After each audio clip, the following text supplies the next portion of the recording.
everyone, welcome to today's session. So today we'll be talking about total quality management.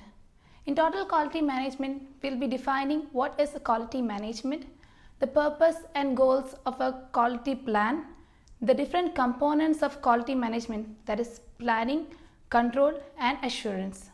Quality management is ensuring whether the product or service is meeting the required standard specifications or not. There are four main components for quality management.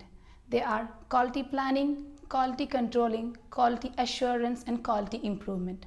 So what is total quality management? Total quality management is ensuring whether each and every employee is working towards the improvement of a work culture, processes, services, etc. so that it assures a long-term success. And there are four categories for total quality management. They are plan, do, check, act. It is togetherly known as PDCA cycle. So plan, do, check and act. Plan is to identify the problems. Do is to test different solutions. Check is to analyze the result or study the result and bring up with the best solution. And act is to implement the best solution.